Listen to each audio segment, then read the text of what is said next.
This week's episode of Retrograde is brought to you by DKVine.com. You have activated the podcast from the Psycom Network. And now, on with the show.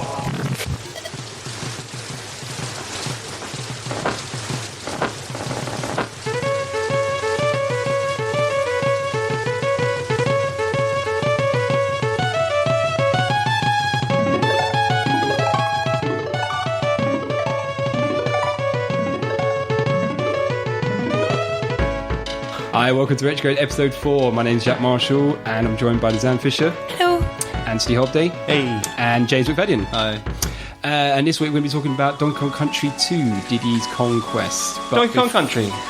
But before we do, let's have a brief blurb of the game from our Chief Master, our Overlord in Command, Editor of Psycon, Becky Thompson.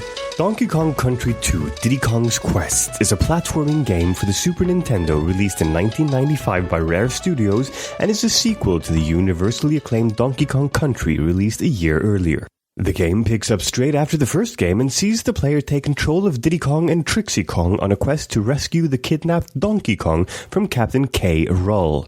The game was universally acclaimed and celebrated for its luscious graphics, challenging gameplay, and addictive audio. Donkey Kong Country 2 was the second best-selling game of 1995 and the sixth best-selling game on the Super Nintendo platform of all time. It's arguably considered the best Donkey Kong platforming game of the series. Alright, cheers for that, Brecky. So guys, we haven't seen you over a couple of weeks. How are we all? Back once again with the Retrograde Masters. Oh, I've got to say it, yeah. I got there first. We need to buy the rights to that song and We then just do. edit in that one word. Yeah. And play it at the start of every Who song. made that song? No one knows. No one knows. It's a No. dance hit. I don't know. No one knows. No. What have you guys been up to? James, what have you been up to the last 2 weeks? Well, my exams are done. Yay. And I've got a few months until I start university. So effectively, I've gone into hibernation. And I plan to drink away my days in lonesome tears. If you guys would like to join me, I'll be down the pub after this podcast. But if not, I'll still be down the pub after this Podcast. Just go podcast. straight down Yeah, there. I'm on my summer holidays soon, James, so I'll have 5 weeks of Oh, nothingness excellent. so I can Great. join you in the lonesome drinking. Well, I have to work hard to pay my taxes and stuff like that, so I don't stop. I never stop working. I still pay taxes. But I was on holiday last week, which is good. And I got to play Donkey Kong Country 2 on a 60-inch LCD screen. Everyone else was on the beach. I was playing Donkey Kong Country 2, and we'll get into it later, but these games do not age well on a 60-inch screen. They look great on a little screen. Just so I'm clear here, all your buddies were like out on the beach doing whatever people do on the beach, and you were just inside like playing retro video games. It's dedication to the That's podcast. fantastic. Well, to be honest, because I got back on Sunday, so I had to actually play. I was like, oh god, to be honest, I didn't complete it. I got to about the 4th, 5th world. I was like, I've run out of time again. I don't complete any of these games. Wait, the fact that James said whatever people do on the beach makes me think that he was doing exactly the same thing he's accusing Jack of. Which is sitting inside and playing video games. Do you know what I was meant to be doing? I was meant to be digging a hole, and I never got my chance to dig a hole on the beach, which I love doing. Whenever I go to a beach, I just dig a hole. You straight love away. digging holes on the beach? Yeah, have you never done that? Not pebble beaches, obviously. You can't dig I a was hole going to here. say, you must be Yeah. really, really upset when you got to Brighton and you saw, Pebble. No, but it was a sandy beach, so straight away I got my little shovel, kiddie shovel. You start digging a hole. Surely Pebbles- you've gone to a beach and dug a hole before. Why would they do that? Like, why would you just go and dig a hole on Because a it's beach? it's the manly thing to go. It's Look, I a dug a hole. I used to dig table and chairs. Oh, I know what you mean. It's Yeah, for I a know picnic. what you mean. Yeah. You know, you dig a trench round a bit in the middle and trench deep enough so that you can fit, so it's deep enough for your legs. And then you got a big blob in the middle, which is your table. And then you make the little mounds. And then you got seats. Oh, yeah. Pebbles are like sand for giants. They could dig a hole on this beach, is what I'm saying. Anthony, what have you been up to for the last few weeks? Thinking up that line. Coming up with witty remarks. No, that only about took a holiday. week, I'm just kidding you.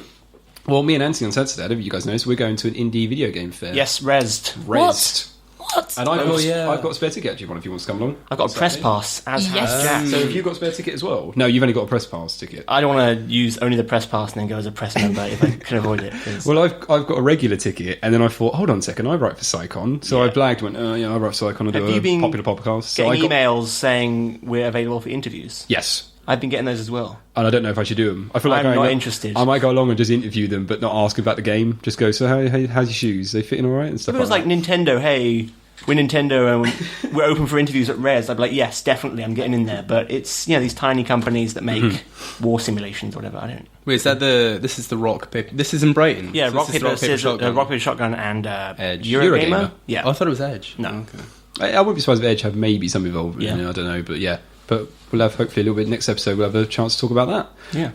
Right. Donkey Kong Country 2, James, you chose this game. Why? Well, Sorry, because- Diddy's Conquest, I should Diddy's say. What was the Conquest. actual title? Was it Donkey Kong Country 2, Diddy's Conquest? Yes, Yeah. subtitle. I played this one a lot when I was a young boy, and it doesn't get the recognition it deserves. Whenever you talk about the best platformer on the SNES, everyone's always like, Super Mario World, it's fantastic, it's the best thing ever. It's not. Donkey Kong Country 2 is the best thing ever, and it's just essentially, and you may disagree with this, but you're going to be wrong, and I'll prove it throughout the course of this podcast. It's essentially perfect in every way. So On the topic of doesn't get the recognition it deserves, it was the 6th highest selling game on the SNES of all time. I know, but that means that there are 5 games that sold more than it did. That's true, but doesn't get the recognition it deserves sort of implies it's lower than 6th at least. Well, I think James is just indignant that there's another 5 games that did better than He it. thinks it should be 1. Yes. I don't see why there would be any other games available on the SNES. Like, what was the purpose of that? It's honestly so good. If they had put Magikarp in this game, it would have been number 1. Oh, God. Maybe, but we'll never know. No. Anyway, But how did you get the game? Was it like a present you got for Christmas, or what were your memories of the game? Well, I think I was like 4 or 5 at the time, so I assume I didn't go and get it myself. I think my parents must have just bought it for me. I'm pretty sure actually I got all of my SNES games at the same time, and then pretty much never got other ones. So I would have gotten it when I was about 5 and just played the hell out of it for about. What was 10 quite years. funny, because we played it here about 2 weeks ago. You were really good at it still. I am massively Like, you skilled. knew where the Donkey secrets Kong. are. Like, what's like? No, he didn't know where any secrets were. I was telling him where the secrets were. I don't enjoy secrets. To quote James, I just play through to get to the end. I don't bother with all that other stuff. I'm pretty sure I said I play to get from left to right, which is different. I just I don't see why. I don't want to collect things. I just want to make the monkey go to the end bit, because she plays a guitar, and that was inspiring to me as a young musician. So that bit when he No, does What that- he's doing? that's the Jack, beatbox every thing. he does that at the end of every No, level. that's the guy though. She gets a blue electric guitar. Oh, and yeah, she rocks goes, like, proper the hell solo. out. Yeah, it's Yeah. crazy. Yeah, that's it. Yeah. So you think the game's... So how long... Since when you played it now for the show, how long has it been since you played it? Maybe Like- a year or so. Only a year, so you still play it it's fairly- like it's my go-to SNES game. Like whenever I'm with a friend who's always like, "Oh yeah, let's play something old." I don't know what. It's like, okay, Donkey Kong Country 2. It's the best one. Yeah, let's play that basically single-player game where you have to pass It's the remote it's not pretty single much. player. It's cooperative. You just take turns in cooperating. I guess because you can play at the same... Not same time, but when someone dies, this other Yeah, person takes yeah. over, is that Yeah, right? the other character It's kicks not like in. Mario 3 where you go...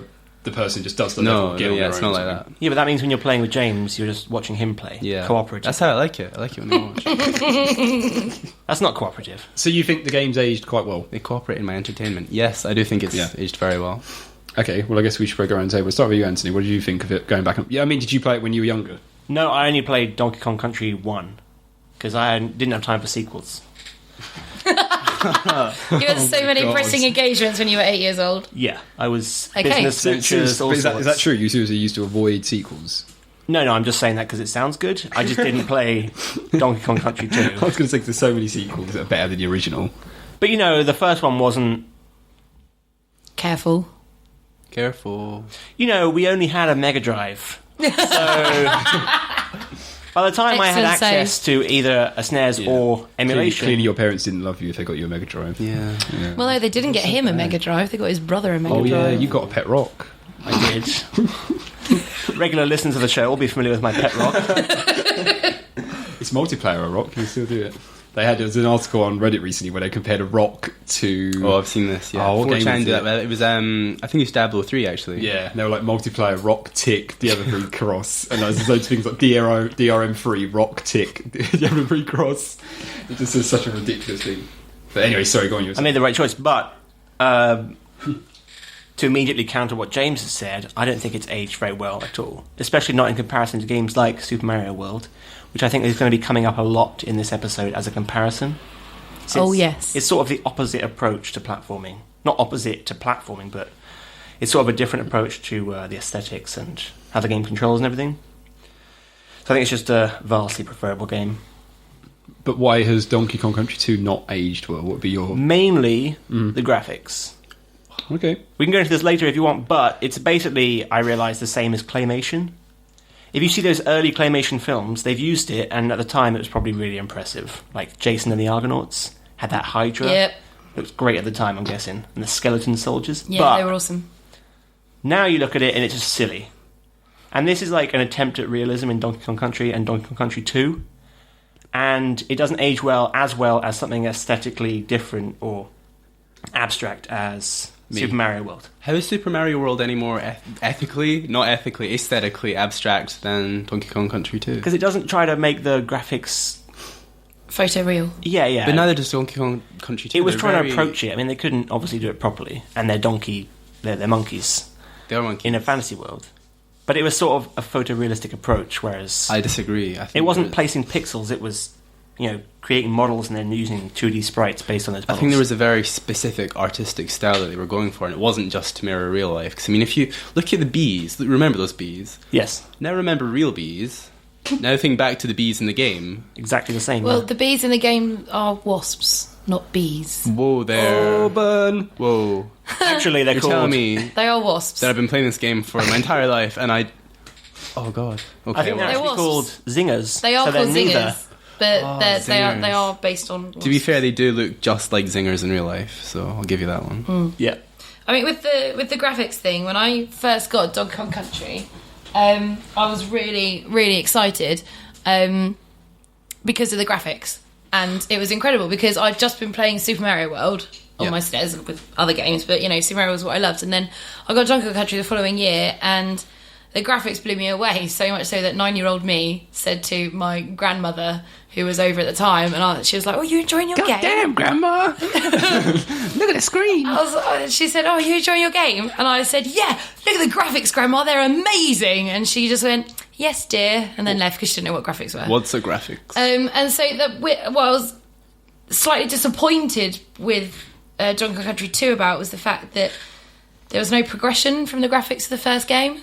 Like, with all the Super Marios, all the graphics got better as a new game was released. But with Donkey Kong Country 2, the graphics were identical. Well... So I was disappointed that the graphics weren't better in that sense. In defence of Donkey Kong Country 2, that might be because the first game was already pushing the boundaries. Yeah, I think it was definitely down to the technical Oh, yeah, it limitations. was, at the time. But also, It was great. there comes a point where you've got an art style that you love. Any additions to it would have seemed perhaps superfluous. Because, I mean, it's already fair. I'm not going to say cluttered, but it's already pretty visually dense. Yeah. So I don't see how they could have made that any more extreme. And they definitely weren't going to, scale it back at all, because that's not how games work. Sequels aren't any more subtle than the original. So I'm not sure, in an ideal world, how would it have, varied visually from the first one? I don't know. Well, It's like with Mario. They just kept doing things that made it better. And I wasn't sitting there thinking, oh yeah, I really wish that they added this or they did that. It was just a case of, oh yeah, this one looks a lot better than the last one, and I was kind of expecting that. On that topic, yeah. I actually thought this as well, because I went back and watched some of the first games, since you get used to the second game and you forget what the first game looked like. And they do look very similar, but I think the first game was slightly simpler yeah. graphically. Yeah. And that was actually an improvement. The second game was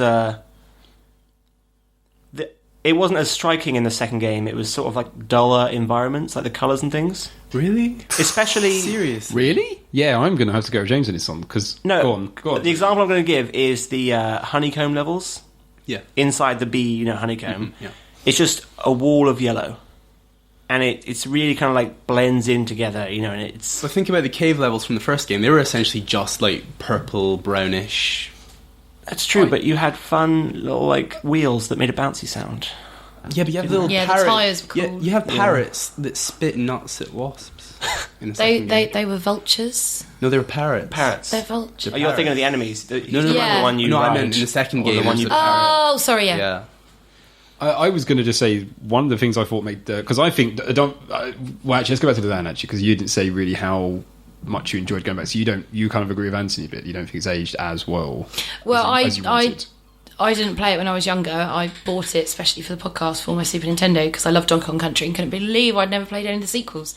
And I bought it, and I don't regret buying it, but I haven't completed it, even though I own it. Out of interest, how much does it cost? Did you buy it new or second hand? Second hand off eBay. How much is I it? don't think you can buy them new anymore. I'm pretty sure you could, but they'd be very expensive. Maybe like $250. Oh, you mean like- or something? Yeah. Yeah. Oh, in the Still packaging sealed and- unopened kind of thing. Not from Oh. Tesco or something. Well, yeah, no, that's what I was like, what? Awesome. Yeah, no, it was off eBay, and it was about a tenner. Oh, cool. A little bit more for postage. Not much. With but box? Just cartridge? No, just cartridge. No box or instructions. Box That's and how they get you. instructions, you're looking at 30, 40 quid. You're looking at about 30 quid there, mate. That's what you're going to get. Yeah, which is the same as a new game. Yeah, at least it hasn't gone up in price.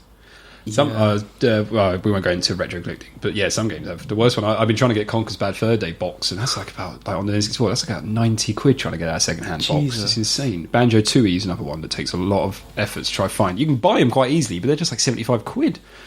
I remember this was in my head. Just before the Shadow of the Colossus and Ico collection was announced, I really wanted to play Shadow of the Colossus, and it was like 50 quid. Yeah. Just crazy. Damn. Yeah. I was just going to say, in terms of my opinion, I absolutely loved Donkey Kong Country 2 when I was a kid. When you picked the game for the show, I was so happy because I absolutely loved it. I used to go down to my local video shop and I would rent it. I didn't own it. I had to rent it each week, paying £5 for 5 nights. And I would complete it within a night and just play it and play it and play it. And then a week later, I'd go back and rent it again to play it again. It was. I absolutely loved It it. would have been cheaper to buy it. I know. After but 6 weeks to do But it. what happened, my dad used to give me like £10 pocket money a month. And I used to get like 2 weeks of the month. I could. What I would normally do is, oh God, I'm going into a story now. I would rent a game for £5 for 1 week of the month, and then I'd use that £5 and build it up. The other £5 and build it up over the months. And I would buy the cheap boxed PC games when they used to do like the rehash classics sort of thing, like the platinum editions. Yeah. So I used to buy those. So that was how I did. So that's why. So every month I'd rent a new game, and one of them was always Donkey Kong Country 2. But saying that, playing it now. I don't think the game's aged that badly. This is going to sound like a really bizarre thing to say. I think I've aged badly. No, I'd agree with you. What I mean is that I found the game a lot more frustrating than I ever remembered.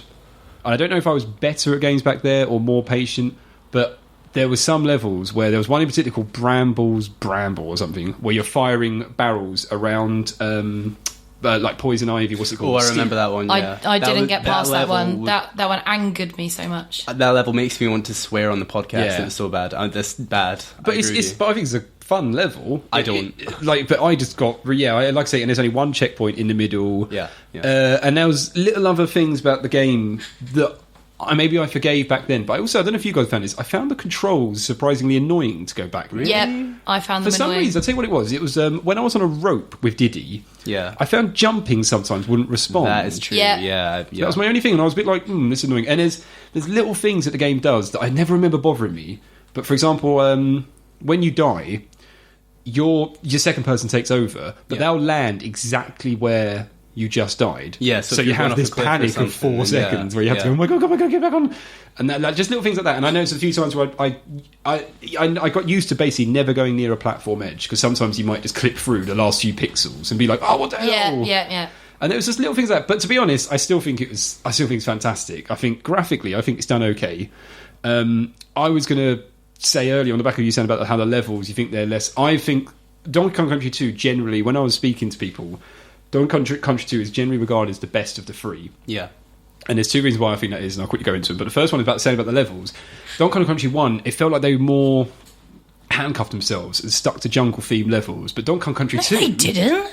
Where did Donkey Kong... Well, I just think Donkey Kong Country 2 went a bit mental. You start on a pirate ship, then a swamp, then a fun Donkey Kong. fair. I thought you were talking about Donkey Kong Country. Donkey Kong Country Sticking 1... just to jungles. No, it he doesn't. didn't. Well, he meant- goes to, like, yeah. ice, and then... What are the other ones in Donkey Kong Country? There's industrial. Then there's stuff. industrial. Then there was treetops. But I get what I think what Jack's saying is they were more like all of those levels were very obviously contained physically on that island, whereas the ones in Donkey Kong Country, like there's a theme park one. But 2, yeah, no, number but that's 2. thing. 2 makes no logic when you suddenly Exactly. go. It's You'll be kinda walking crazy. through a swamp, and suddenly you're in a giant beehive. Then you're in this stinging nettle bit.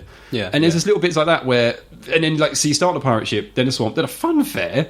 It's like who built a fun fair on the boss's island, and so on. And I think they were like, let's just have more fun with the levels than we wanted to in Donkey Kong Yeah, Country 1. yeah. And I think that's one of the nice little selling points. To be honest, I think that's quite a unique. The very quickly. The second thing I was going to go into, a reason why I think it's a lot better. Do you guys think it's better than the first one? I take it you guys say no. No. No, I don't think so. I think it is. I think it is. The only reason... And I said this to you guys the other week, but just because I want to quickly say it again, I always liked in number 2. Trixie sells number 2 for me, because in number 1, Donkey Kong's big, bulky, strong, like when he dies, you get Diddy, who's much lighter, faster, a bit crazier. Like when you press his attack, he cartwheels for some reason. So when in the first one, when you lose Donkey, your goal was to get Donkey back, because you're like, I've got Diddy, he's nuts, he's going panic all over the place. He's mental, he's in the corner shooting up. But what I mean is, I think they realise this, and in number 2, when Diddy dies, you get Trixie, who's a much slower, you can hover with her hair. Extremely attractive monkey. And they are boyfriend and girlfriend, I found out. They're not related. Seriously? I read I think it was on Wikipedia, it said his girlfriend Trixie. Oh, it must be true then. Must be true, exactly. But anyway, she was much slower, you could hover with her, and I think the idea was that when you got her, you felt a lot safer, and then when you get Diddy back, you go nuts, and you start running again, and you go, oh, I've lost Diddy, back to Trixie, like hover, that sort of stuff. And I think that's one of the reasons I really liked it. I'd like to bring up the mechanics of the hair hovering. Go for it. Because I found it quite difficult to get the hang of. Because I was used to the controls for Super Mario World and flying with the cape. Yeah. And so, you have to hold the back button, and then you're pressing green, and then that keeps giving you the swoops that you climb with it. And so to then go to Donkey Kong Country 2, where I'd let go of the green button and she'd fall, and I'd be like, oh, what's she doing that for? And it took me ages to work out how to make a hover, which was to hold it down. And even then, after I'd learned that I had to hold it down, I did still keep on every now and then just thinking, oh, I'll swoop, and then, oh, no. Not to insult you, though, it's much easier in Donkey Kong Country 2. All you have to do is hold down the button and hover. Like swooping with Mario, that's more difficult. That's tricky. but I'm used to swooping. What can I say? I'm too good. I'm used to the advanced controls of flying and platformers. Can you punish a game for what another game's mechanics do? Only in the sense that Super Mario World is a superior game, but Sorry, James. I'd agree with you. To be fair, I would agree with you if it wasn't objectively untrue. Let's jump on a few topics I was going to ask, because one of the interesting things I was going to say, James, what do you reckon about the fact that they removed Donkey Kong from this game? Which, at the time, must have been quite a ballsy thing to do. Yeah. To go and take the lead character from the first game and not put him. And I can't think of many sequels that have had the guts to not just take away the lead character, but also completely remove the controls. Do you know what I mean? Like, it's not like Diddy was just Donkey Kong, but in different skin. That's what other games would do. Metal Gear Solid 2. That's true. I guess, yeah. Oh, God, that was so annoying. Sorry, flashback. So yeah, what do you reckon about the fact they removed Donkey Kong? Do you think that's quite a ballsy thing to do? I think that, to be honest, I can imagine the Rare guys sitting around a table, much as we are right now, and they're just sort of thinking to themselves, okay, second game, we've got the monkeys, we've got the jungle, we've got the jumping, we've got the crocodiles, we need to go crazy. What is going to sell this game? And like this one guy who never speaks, he's just sitting in the corner, like he's rocking back and forth. He's a weirdo. He might not work for Rare, but he's still there. He's thinking, oh, hey guys, let's and this may seem crazy, let's get rid of the main character. And I think that sells the game. Rare listened to him. Well, this drug addict in the corner. He's the CEO. Oh. Oh God, we're gonna get sued by Rare now. I think it's Trixie, right? Trixie's the girl. Yeah, that's her name. I'm not getting that wrong. Trixie, okay, yeah. I think Trixie was just added in as eye candy because they were trying to catch the young male audience. Oh. But there was already Granny Kong was already in there, So the eye candy Granny was Kong wasn't in Donkey Kong Country. Oh, so they brought in double the eye candy. No, who was the girl that was... Okay, this Candy Kong. Oh, Candy Kong. Yeah, she had in the big pink swimsuit. Yeah, she was a massive slut. Yeah, she was a bit of a whore, wasn't she? But, you guys are going to get sued by Red, double it now. by Candy Kong. Oh, God. Lizanne, you wanted to say something about the collectibles in the game. Yeah, too many, completely pointless, rubbish. James didn't even bother with them, and he flipping loves this game. So I think the collectibles were just absolutely ridiculous. There's far too many. They're way too hard to find. And all these, that silly, what's his face? That Kong who has that game show that asks you questions. What, Swanky Kong? Yeah, that asks you questions while you just play. No, he's suave. It's He's a player. rubbish. Oh, it's man. rubbish. Anthony, No, you I want to say hated the something about collectibles. I thought they were don't you? rubbish. Jack, apparently you spent hundreds of pounds renting this game when you were young every 2 weeks. Did you That's not right. go for all the collectibles? I did go for the collectibles. And Did you get them all? I can't remember, but I'm pretty sure I didn't, because I didn't even know there was a whole new secret world after the game ends. Really? That you get if you collect all the man. collectibles. If you get Didn't get 100, the, I think something if you get 102%, You get, or if you get on a DK gold things. It's interesting because I'm not a fan of. I like planning it now. I didn't bother getting the collectibles either. But looking up on the internet, looking at what people are saying, and I think maybe it's just lost its touch, but I didn't realise that Donkey Kong was the first one to do proper collectibles in a game, like collecting the letters, collecting the coins, collecting the DK. And there's a lot of people talking. There's quite a few interesting. And one of the things that was quite interesting was saying the most collectible thing in the game is giant DK coins, and they're the hardest ones to find. But yet, weirdly, they're the biggest things in the game to see. Like when you see one, they're huge. Like you can't miss it, but they're so well hidden that you have to kind of use. And it's interesting. They had apparently one of the designers spent a lot of times. I didn't make this connection, but bananas in the game are never ever in a dangerous place. The bananas are always there to help you, or they never trick you. So if you see a banana off to the side, you know there's a secret down there. Yeah, it's not like you're going to jump and get it. Yeah. That's the same for the first one. I didn't realise, but obviously bananas are shaped into arrows and stuff like that, and I didn't realise that Donkey Kong was one of the first ever games to have done that in a platformer. And when you think Rare then went and took that and ran with it, like Banjo-Kazooie, for example, there's like so many things you can collect in Banjo-Kazooie levels, and Donkey Kong was kind of the first one to do that. So I think apparently, I can't remember that very well, but at the time it was a huge deal for gamers. It was like, wow, I can collect 4 Kong letters. I think they overdid it a little bit. Yeah, Donkey Kong Country had the right amount of collectibles for me. That was fine. You know, the animal tokens as well as the KONG letters. You know, the animal tokens, if you've got the 3... Are they just the little coins? No, they're these golden animal tokens that are shaped like the animal. Yeah, I remember that one. And you get 3 of them, and you get to play a bonus level as the animal, and then you get loads of extra lives. So it was that, and it was the KONG, and that was plenty for me. Donkey Kong Country 2 just went mental with it, and there's so much in there that there's no way I'm ever going to bother to do it. I have 2 responses to this. They both involve Call of Duty. The first one... Oh, yeah. The first one is something that Call of Duty, I think, in terms of being an utterly horrific game, has actually done very well. And that is... constantly when you're playing that, you're getting so much instant gratification. It's crazy. Like you don't even have to be killing people really. You're just running around and you're getting achievement points and like kills somehow. And I think it's kind of that sort of primal urge for just points and nice things happening that they're tapping into, because like you're going to run through a level and you're going to just pick up so much stuff that it just it feels good. You don't even have to be aiming for it. You'll just fly through the air with a little helicopter ponytail and find something. The second one is, even if you ignore all the collectibles and everything, which you can do, because I did this, I think the game is still just as long as the first one and the third one. So when you go for that stuff and you unlock the last world, I think it can be seen just as extra content, which is somewhat similar to the way they sort of describe DLC for Call of Duty and stuff. You know, it wasn't in the game already, it's just a little addition. It's like you don't have to do it, it's not mandatory. If it was mandatory and you had to do that to like get the resolution to the story, then I'd agree, but it's kind of extraneous, so... Yeah, no, I agree with you. It's just really annoying. That was all I wanted to say. I think some people find it annoying that stuff is in the game, and it's so hard to get because some people have OCD. Okay.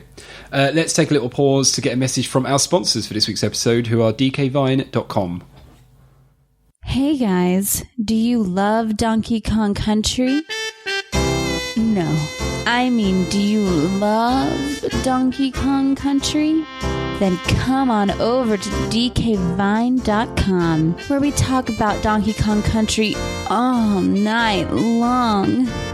And not just Donkey Kong Country games.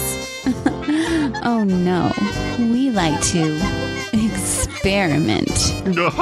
Banjo-Kazooie, Conker, Star Fox, and more. If it spins out of Donkey Kong Country, we're all over it. We'll try anything at least once. Even Mario Party 7. That's dkvine.com. We paid $10 for this ad. Okay, guys, we're back. That was amazing, by the way. It is a very good ad. That was immense. Yeah, they are. They're awesome.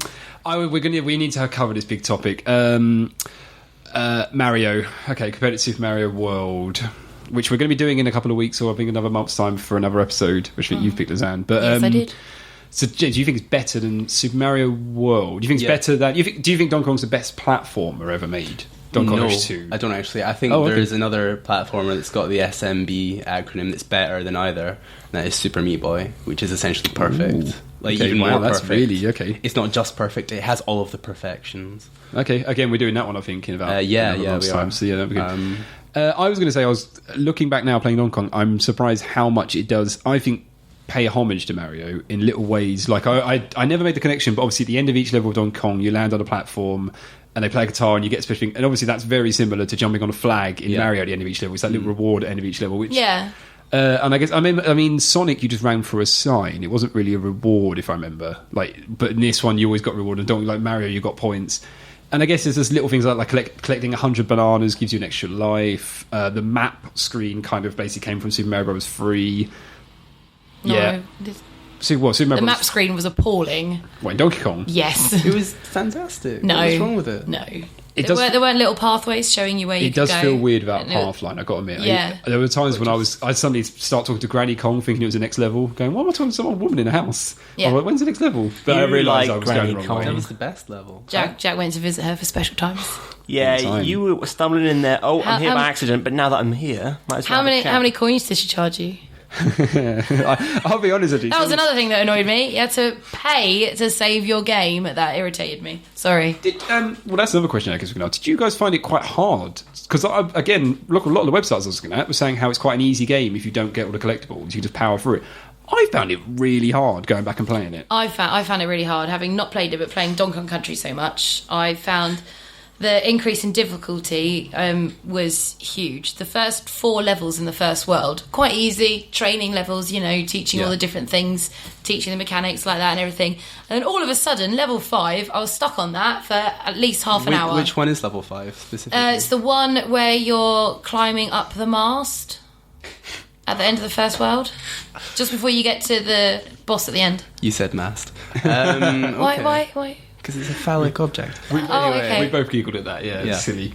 I don't understand. I understand, but I don't understand why you find it funny. I found a level in the swamp where you have to jump from reed to reed incredibly difficult for no reason. Just- That was really annoying. there was one. a Sunday where you're jumping on crocodiles' heads and you have to go one. And again, there's only one checkpoint in the middle of each level, which To be fair, the levels are about 4 seconds long, though. Like, if you do them well. they're really not. They're like if you 5 do, seconds if you do max. them well. Oh, dear. Oh, well, if you do them like I did, Jack. I've got a point to make about this because I noticed it when we all got together and played here, and this is related to Super Mario World and the graphics being Oh, man. Okay. annoying. Wow, he's going to sum up the whole show now. No, it's just whole a nice show so little far. tying together point. But I feel like the pre-rendered graphics made things like platform edges confusing in terms of clipping. And you mentioned this a bit earlier. Yeah, I'd Jack. agree with that. Whereas in Super Mario World, because they've had very precise pixel art put in, you know what's going to happen with landing on platform edges and things like that, and you know if you're going to miss it. And so I feel like this game is far more punishing in ways that you don't expect than Super Mario World, when it's usually your fault.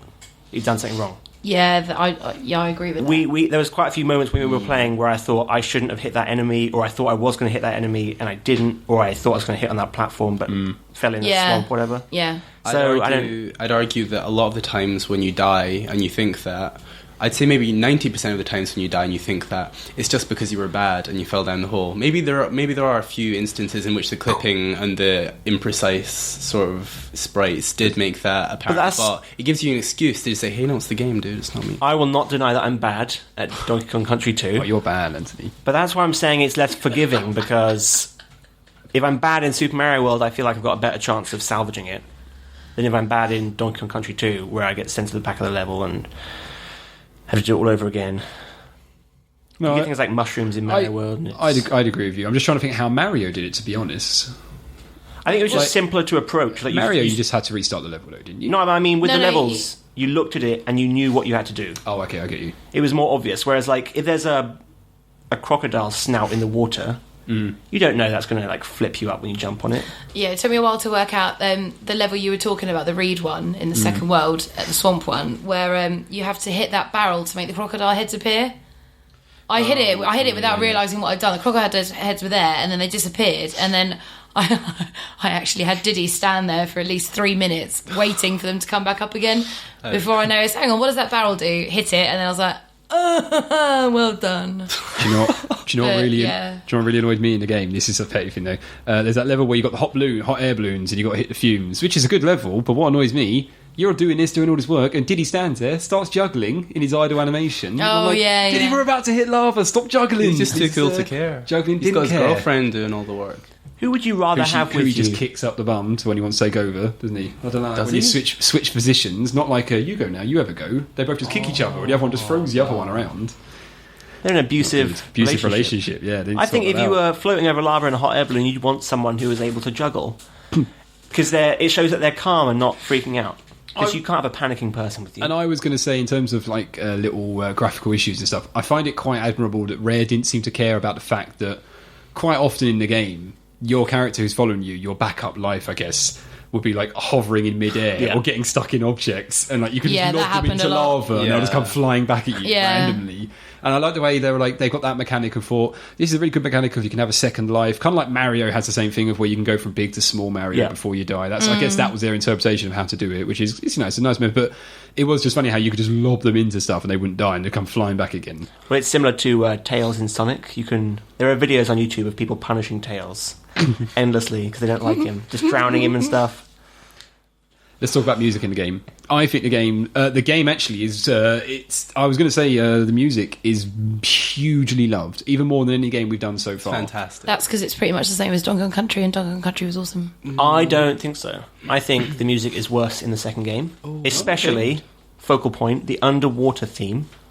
Underwater levels are always bad. No, just Donkey Kong Country 2's underwater levels are the most fun underwater levels. Yes, they are. Because there's no risk of drowning. Gameplay aside, the music they have for Donkey Kong Country 2 is nowhere near as catchy as the music for Donkey Kong Country 1. They could have kept the same music, and I would have been happy. They pretty much did. There are a lot of motifs changed from the it. first game. They did change it a the bit. water level, I remember the specific themes you're talking about, and yeah, it's different in the second game. But to be honest, I found the one in the first. People are going to hate this because it is loved, but I found the water theme in the first game to be a bit bland and wishy-washy. Well, it's meant to be water, so it should be wishy-washy. But the guy who composed this game is called David Wise, and he is so cool. Yeah, I think he is peaked so cool. with the first game. He didn't peak. Listen.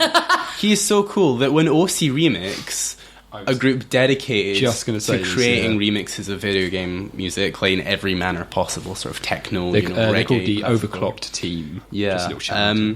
He contributed to their album that they released for Donkey Kong Country 2. Like, he actually made his own remix. Which, yeah, sure, he's unemployed now. You know, he's not got a lot of claims to fame, so maybe he's reliving his sure he's not unemployed right now. Maybe not. Sorry, David, no. But I was fantastic. That Overclock team, though, because I was obviously looking for the music for the show and stuff, and it was very easy to get the Donkey Kong Country 2 soundtrack. Yeah. And people still talk about it, loved it. But that album they've remixed, it's incredible. It's a really high quality professional level remix of the thing. The one thing I was going to say about the music in the game actually I found surprising was I think the first level you start and there's no sound for about a minute. There's no noticed music. that. It's just a wind sound effect. I thought it was really atmospheric. It's really interesting that the first part of the game, so you start and you've got this big like dun, dun, dun, dun, as the game loads in, it goes do, do, do, do, do, do, like mysterious into the theme tune, and then you start the first level and it's a silence. Can I just and then it goes quiet. No, he is doing the right theme tunes? Just because every episode so far he's done the wrong theme tunes. And then when he gets to the second level, he goes dun dun dun dun dun dun. That's great second level.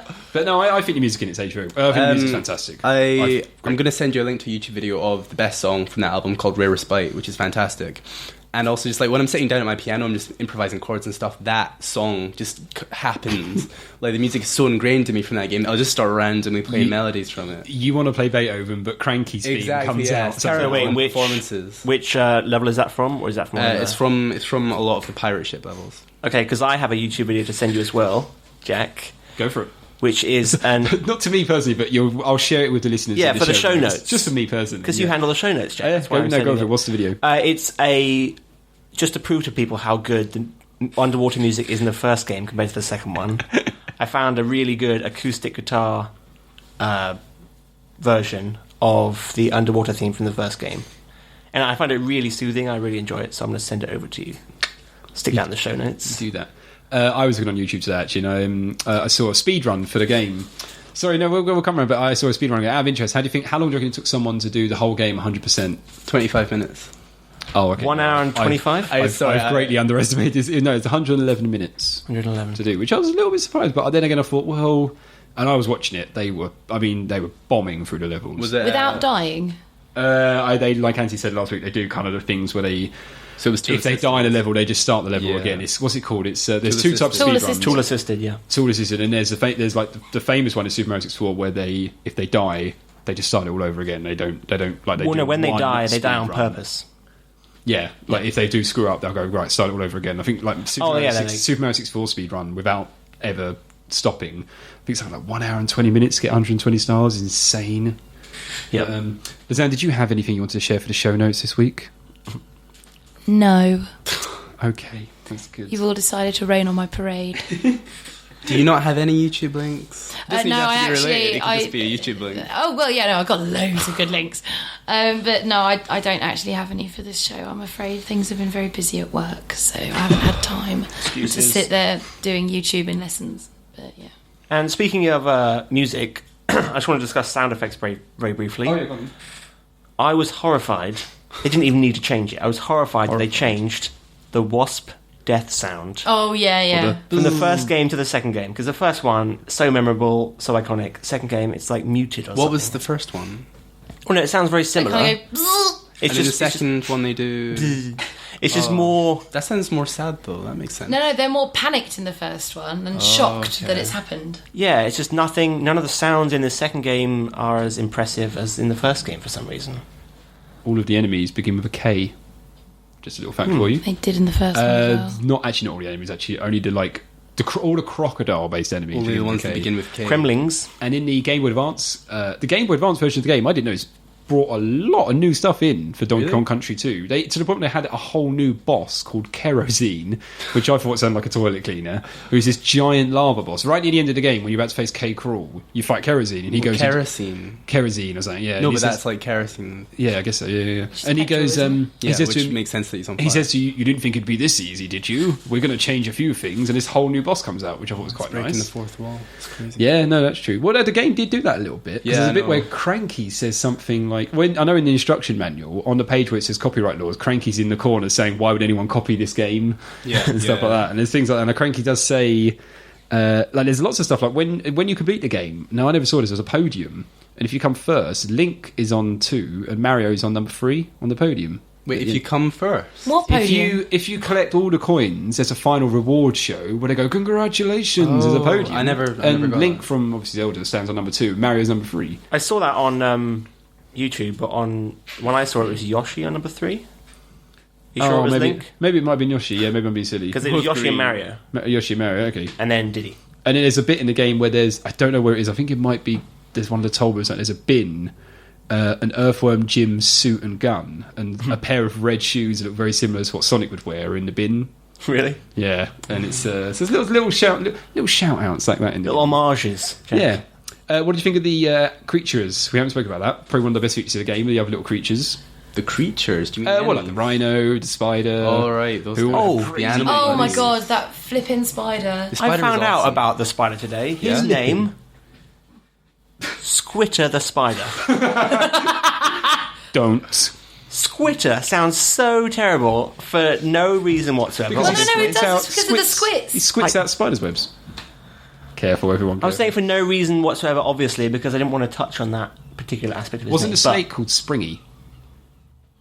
No, it's called Rattler or something. Oh, okay. Rattler. I was miles off. Yeah, Rattler, I think. What's There's a level. what's the rhino called? He had a cute name. Ramby. That's it. Yeah. Oh, Ramby. I actually missed the ostrich and the frog from the first game. Yeah, they were awesome. They Especially were the ostrich. awesome. I did not like the spider, and Yeah, I why did is he not wearing like the snake. sneakers?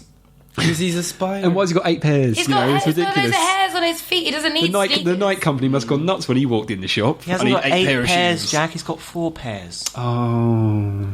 Haha, math fail. One of my favourite parts of the game where I shout to myself is when you get all the way through a level and then you see the sign that says no more spiders beyond this point. You think, wait, hold on a sec, did I miss the spider? It's like, Oh, when did God, this yes. happen? Yeah, that's Yeah. quite confusing. Well, no, I'll but give you no, that. but it'd be more annoying because you're near the end of the level and you're like, that was a really hard level. And then I you just- see, oh, I was meant to have a rhino for the whole level. That's why. I like to assume that Rare just put those signs like frequently throughout levels that don't have the animals in them just to mess with you, just to make you think that you I also like the sea lion that has the power to turn acid into. Oh yeah, normal no, it's lava. Oh, Yes. the lava into the water. Well, no, Yeah. I have thoughts about that as well, because it obviously wasn't lava since it was clear. So my final conclusion was Acid.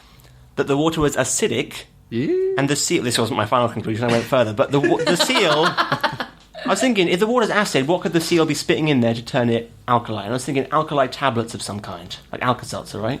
And then I was thinking, hang on a second, saliva's alkali, so he's just spitting in the water to turn it alkali. But then I was thinking, hang on a second, how much saliva does a seal really have if he's able to turn an entire level's worth of water? I've never kissed a seal, so I don't know. Oh, really? You must try it. We'll sneak into the sea life centre later. We'll find out. Seals are also really good to go clubbing with, I've heard. Oh. Oh, Sea it life was quite centre's hard. I love expensive, the fact that you jump on the seal's back, and he's even looking over his shoulder, going, "Yeah, come on, jump on me." And then when you do, he claps. He goes, "Oh, oh, oh, oh," as if Yeah, like- that made no sense, especially the spitting in the water to turn it blue. So that's the only conclusion I could come to explain it. There was a lot of the stuff in the game that made no sense. Like Exactly. the snake was just mental. The fact that when you hold down a button, he'll jump higher. Well, not even the animals, like balloons are lives for some reason. I didn't understand that in the first game, I don't understand it in the second one. Why are balloons But then, lives? If you compare to Mario, mushrooms give Mario strength. I mean, what the hell's that about? Mushrooms And give the green, humans strength. mushrooms give a 1-up as well. Yeah, it's mental. Mushrooms give humans strength as well, a little bit, because you eat them. But balloons don't give you extra life in real life. Oh, that was another thing I was going to say that kind of Donkey Kong get borrowed from Mario. The idea of Mario, you get a star, you get invincible, and when Donkey Kong, you get a barrel with a exclamation mark on it. He also flashes, and I think the music changes. Yeah, it does. Yeah. And then you just run like nuts. And again, another thing is that the cut off of when you lose your invisibility could be quite sharp. So it's like, yeah. Cuts off, hit an enemy. Oh! One other quick thing. I do think the game's aged very well, but one thing I was going to say, I find the actual move, when you run, does it attack first, then it starts running? Yes, yeah. See, I always found that really confusing as to why Yeah. it did that, because often I'd want to run and he'll cartwheel, and the end of the cartwheel animation, again, is quite sharp, that you could end up just cartwheeling Yeah. and missing the enemy by a couple of, like, little... That's what I'm talking about, less forgiving. Yeah. But I think they did that to simplify the control scheme because he didn't want two separate buttons for attack and for run. So just make it the same one. Okay, so before we move into the retrograding part of the show, do any of you guys have any other little topics, have a little trivia you want to share about the game? Yes, I seem to have a lot of Go. these, but this is my final one. I realised as I was, researching this game and stuff, that Cocoa Pops in the UK has a monkey as the main character and a crocodile as the evil guy. Oh my god. And I'm wondering if they took any inspiration from the 6th biggest selling SNES title of all time. I think Coco Monkey existed a long time before Donkey Kong, though. Really? Seems like the monkey would be like a modern... I don't know if the enemy... I don't think the crocodile enemy existed, because obviously television adverts... I've always known Cocoa Pops to have that monkey. Well, they're not allowed to really push that anymore. They're not allowed to push cartoons to their serials. That's why Tony and Coco and all the other ones have disappeared a bit, because they're not allowed to advertise directly to children. What? What? Cereal. Like bad, unhealthy cereal. They're not allowed to push them anymore towards children. Oh my Wow. That's why toys no longer in cereals. That's why adverts where you see kids eating cereal is always a mum giving a kid a bowl and he goes, yum, and it's got 5 grains of wheat in it and stuff like that. They're not allowed to have adverts anymore of like Coco going, yeah, because I have my Cocoa Pops, I beat the evil crocodiles. I think it's because Rare sued Cocoa Pops. It could be. And they're telling you it's because it's all about health. I mean, I haven't seen an advert for cornflakes with the cockerel for ages. Wait, cornflakes aren't unhealthy. They're cornflakes. Yeah, they can advertise when you those put sugar for on them. kids. Oh, when you put treacle on them, like I do. Oh, Treacle. You don't, use even milk. put milk. You don't use milk, do you? You just bathe them in treacle. Just pour it straight in my mouth. Before we jump into our own grading, I'd say at the time the game reviewed really, really well. And I mean, it was the 6th best-selling SNES game of all time. So I mean, if I was to list what was probably beaten it, probably I guess Super Mario World, Super Mario Kart, Zelda, and then I run probably Street Fighter 2, and I can't think what else. Maybe Donkey Kong Country 1. Donkey Kong Country, Yeah. So that's pretty impressive. I mean, 6th thing. And reviews quickly. I mean, currently on Games Ranking, 92%. Metacritic for the Game Boy Advance, so to say, 80%. At the time when it came out, EGM gave it 8.62. Game Informer gave it 9.75. GamePro gave it 5 out of 5. GameSpot 9.2. IGN gave it 8.8 out of 10. Oh, That's a bit God. low. Wow. Nintendo Joe gave it 9.9. Mad Gamers, number 5, Cubed 3, gave it 8 out of 10. Yahoo Games gave it 4 out of 5. It done really well. But then it comes to us for retrograding, and since it's your game this week, James, Well- you should have come up with some sort of grading scheme that we could all base it on. Been thinking about this for quite a long period of time. To be fair, I feel as though numbers are the ideal grading system, but that's a little bit too blasé, a little bit too bourgeois. So today we are going to be grading.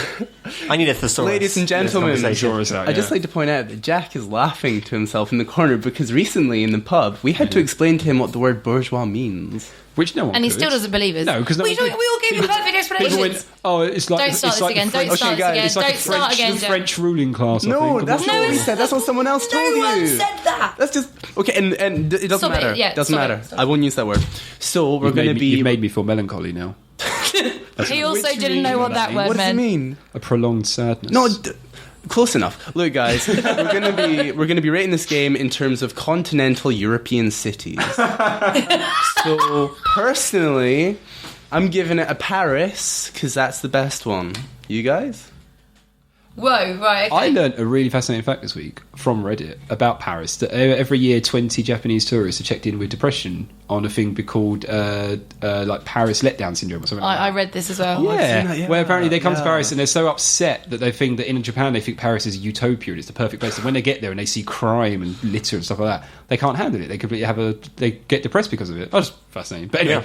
Paris Paris. from you because you say it's the best city. It's the best one.